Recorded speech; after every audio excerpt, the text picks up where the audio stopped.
Hello, welcome back. आइए kinematics का एक और सवाल करते हैं। ये क्वेश्चन फ्री फॉल मोशन पे बेस्ड है। प्रॉब्लम का स्टेटमेंट पढ़ते हैं। A body drop from top of a tower fall through 40 metre during the last 2 seconds of its fall, है ना। एक टावर से आपने बॉडी को ड्रॉप किया है और अपनी जर्नी के आखिरी 2 सेकेंड में उसने 40 मीटर ट्रेवल किया, है ना। Fall through 40 metre during the last 2 seconds, है ना। अब आपको पता करना है the height of the tower. Tower की हाइट आपको पता करनी है। ओके, इस मोशन में क्या हो रहा है? फ्री फॉल मोशन हो रहा है ना। तो फ्री फॉल जो मोशन होता है उसमें आपको मालूम है कि बॉडी चाहे कोई सी भी हो उस पर जी एसेलरेशन लगता है नीचे की तरफ, है ना। मास ऑब्जेक्ट का चाहे कुछ भी हो उसका एसेलरेशन जी ही होता है हमेशा। हालांकि ये बात अपने माइंड को है ना इजीली समझ में नहीं आती कि भारी मास और हल्का मास दोनों का ही एसेलरेशन जी ही क्यों होता है, सेम ही क्यों होता है। और दोनों ऑब्जेक्ट्स को अगर आप सेम टाइम पे ड्रॉप करते हो तो हल्का मास और भारी मास दोनों सेम टाइम पे पृथ्वी पे पहुंचेंगे, क्योंकि उनकी जो ज्योमेट्री ऑफ मोशन है वो बिल्कुल सेम है। दोनों की इनिशियल वेलोसिटी 0 है। आपने ड्रॉप किया दोनों को, इनिशियल वेलोसिटी 0 है और दोनों पे सेम एसेलरेशन लग रहा है, तो फिर वो सेम टाइम पे ही पहुंचेंगे, है ना।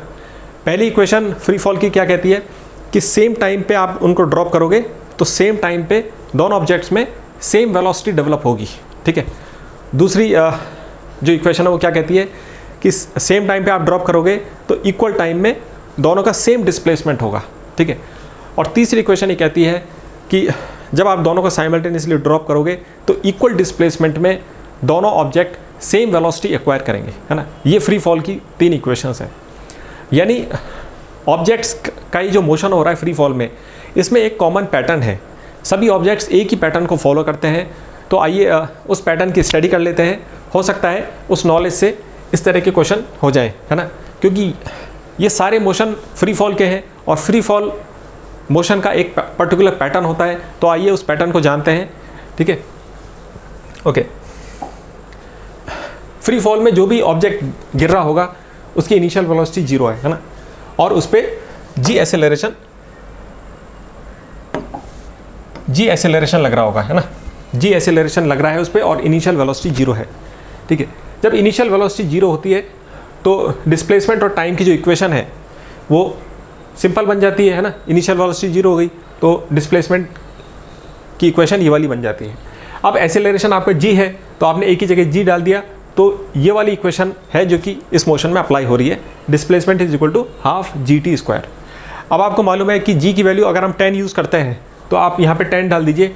10 डिवाइडेड बाई 2 कितना हो जाएगा? 5, यानी S is equal to 5T², है ना। यही इक्वेशन हर मोशन पे अप्लाई हो रही है।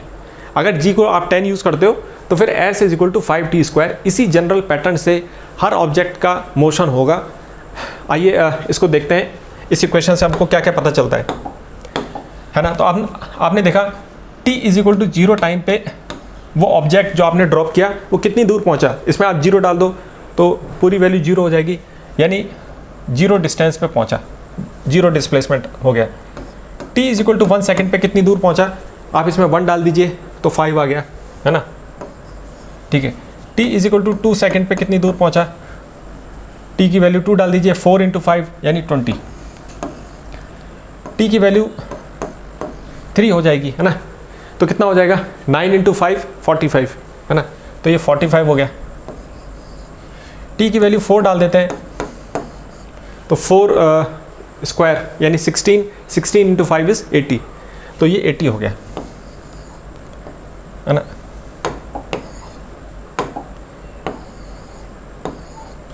यानी आपने देखा जैसे जैसे टाइम सेकंड बढ़ते जा रहे हैं इतनी दूर वो ऑब्जेक्ट पहुंचता जा रहा है ना।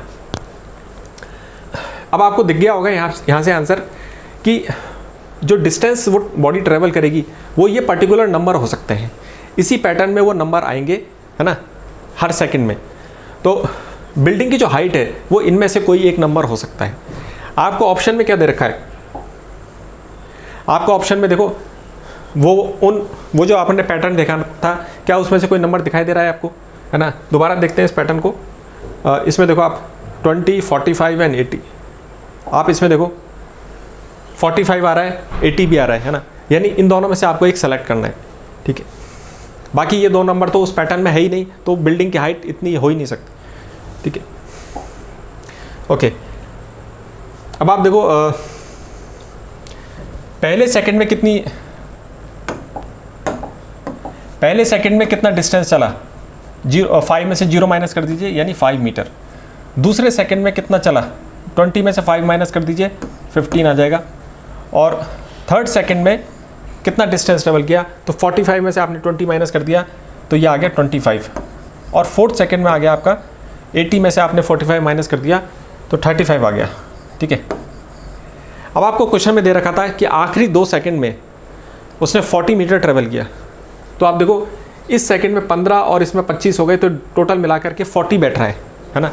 तो वो जो क्वेश्चन में लिखा हुआ था उसके हिसाब से सही बैठ गया कि आखिरी 2 सेकंड में यहाँ पे आपने देखा कि 15 और 25 40 होते हैं, है ना। तो 45 वाली ये जो हाइट है टोटल बिल्डिंग की, ये सही बैठ रहा है, इसका डेटा इससे मैच हो रहा है। अगर आप 80 मानते तो आखिरी 2 सेकंड में देखो 25 और 35 60 हो जाता, 60 मीटर हो जाता, जबकि हमसे कहा गया है कि आखिरी 2 सेकंड में 40 मीटर उसने ट्रेवल किया। तो उसके हिसाब से ये 45 वाला आंसर सही है ना। तो उस बिल्डिंग की हाइट हो गई 45, है ना। ओके, और इसमें और पैटर्न दिख रहा है, देखो आप अगर इनका रेशियो भी आप निकाल सकते हो। ये सारे नंबर 5 से डिवाइड हो रहे हैं, है ना। तो 5 से आप पूरे को डिवाइड करोगे तो आ जाएगा 1, फिर 3, फिर 5, फिर 7। तो आपने देखा ये ऑड नंबर्स इस तरीके से बनते जा रहे हैं। तो हर सेकंड में जो डिस्टेंस ट्रेवल हो रहा है उसका जो रेशियो है वो ये इस तरीके से बहुत ही एक ब्यूटीफुल पैटर्न आ रहा है। ये ऑड नंबर इस तरीके से जनरेट हो रहे हैं, है ना। हर सेकंड में जो वो बॉडी डिस्टेंस कवर कर रही है हर सेकंड में, उसके अंदर एक हमको रेशियो मिल गया कि इस तरीके से ऑड नंबर में वो रेशियो आ रहा है। ठीक है, ओके। तो ये पैटर्न है, इस पैटर्न की स्टडी करना, जब अपन किसी पैटर्न को एक्सप्लोर करते हैं तो बहुत अच्छा लगता है। तो इसलिए मैं आपसे कहूँगा कि अपनी कॉपी में आप इस पैटर्न को पूरा एक्सप्लोर करो और क्या क्या ये इंटरेस्टिंग नंबर्स जनरेट हो रहे हैं, है ना, इसकी एक और आगे तक की टेबल बनाओ। ठीक है, 10 तक की कम से कम आप टेबल बनाओ, आपको पैटर्न देखने में अच्छा लगेगा और वो नंबर थोड़े रिकग्नाइज हो जाएंगे। ठीक है ना। अब मैं आपको ये चीज़ एक्सप्लेन कर देता हूँ कि अलग अलग मास के ऑब्जेक्ट्स को हम जब ड्रॉप करते हैं तो सबका एक्सेलरेशन सेम ही क्यों होता है। ठीक है, सपोज कीजिए आपने एक बहुत ही हल्का मास ड्रॉप किया और एक बहुत ही भारी मास अपन ने ड्रॉप किया। ठीक है, ये है ना पृथ्वी के फील्ड में है दोनों मासेस। ठीक है, अब हमने देखा कि जो ग्रेविटेशनल फोर्स है वो मास पे डिपेंड करती है। जितना ज़्यादा मास होगा उतना ज़्यादा ग्रेविटेशनल इंटरेक्शन होगा, यानी उतनी ज़्यादा स्ट्रॉन्ग फोर्स लगेगी उस पर, उतनी ज़्यादा बड़ी फोर्स लगेगी। तो हमने देखा है ना, इस पर जो फोर्स लगेगी, जो ग्रेविटेशनल का फॉर्मूला होता है वो क्या होता है ग्रेविटेशनल फोर्स का, F = G। ये तो पृथ्वी का मास है बड़ा वाला, और यहाँ पे ऑब्जेक्ट का मास आता है और r², है ना। तो आपने देखा जितना बड़ा ये मास होगा उतना ज़्यादा ये ग्रेविटेशनल इंटरेक्शन होगा, उतनी ज़्यादा स्ट्रॉन्ग फोर्स होगी, है ना। फिर आपको ये भी मालूम है कि ये जो एक्सप्रेशन है इसकी वैल्यू अपन G लिखते हैं, ठीक है ना, और उधर M रखा हुआ है, तो इस फोर्स को अपन शॉर्ट फॉर्म में mg लिख देते हैं, है ना। ओके, तो इस भारी मास पे कितनी फोर्स लग रही होगी, इस पे बहुत बड़ी फोर्स लग रही है mg, और इस पे एक स्मॉल फोर्स लग रही है स्मॉल mg। ठीक है, अब आप देखो ये ठीक है, ये बात ये सच है कि इस पे बहुत ज़्यादा फोर्स लग रही है, लेकिन इस इतनी बड़ी फोर्स को, इतने भारी मास को खींचना भी तो पड़ रहा है ना। इतना भारी मास है तो उसका उतना ही ज़्यादा उसके अंदर इनर्शिया होगा, तो इसको चला पाना उतना ही मुश्किल है। तो क्या होता है कि एक्सेलरेशन आप निकालते हो, एक्सेलरेशन फोर्स अपॉन मास होता है ना, है ना, फोर्स अपॉन मास होता है। तो आप देखो कितनी फोर्स लग रही है यहाँ पे इस ऑब्जेक्ट पे, इस फोर्स पे बहुत बड़ी फोर्स लग रही है, लेकिन उसको उतने ही बड़े मास को खींचना पड़ रहा है। तो यानी जब इसको आप मास बड़े मास से डिवाइड करोगे तो m से m कैंसिल होके g आएगा, है ना। उसी तरीके से आप इस छोटे मास को आप देखो तो इसका एक्सेलरेशन जब अपन निकालेंगे तो इस पर कितनी फोर्स लग रही है, इस पर कम फोर्स लग रही है, और कम फोर्स को कम ही मास को खींचना पड़ रहा है। ठीक है, तो इसको आप मास से डिवाइड करोगे तो इसमें भी m से m कैंसिल हो जाएगा और इसका भी एक्सेलरेशन g हो जाएगा। यानी कि ऐसा हो सकता है कि हल्की और भारी ऑब्जेक्ट दोनों का सेम एक्सेलरेशन हो, क्योंकि वो प्रोपोर्शनल तरीके से हो रहा है ना। जितनी बड़ी फोर्स हो रही है तो उसी हिसाब से मास भी ज़्यादा है, तो दोनों का जो रेशियो आ रहा है वो सेम आ रहा है, यानी एक्सेलरेशन की वैल्यू सेम आ रही है, जी आ रही है, ऐसा हो सकता है, ठीक है ना। तो आप इस पूरी चीज़ को समझना और जो फ्री फॉल का जो पैटर्न है उसकी स्टडी करना, क्योंकि फ्री फॉल वाले बहुत सारे क्वेश्चन उसी पैटर्न से सॉल्व हो जाएंगे।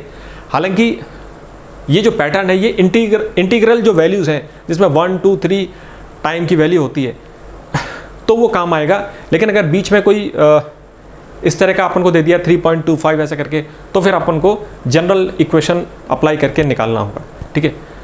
Hope you enjoy this problem, है ना।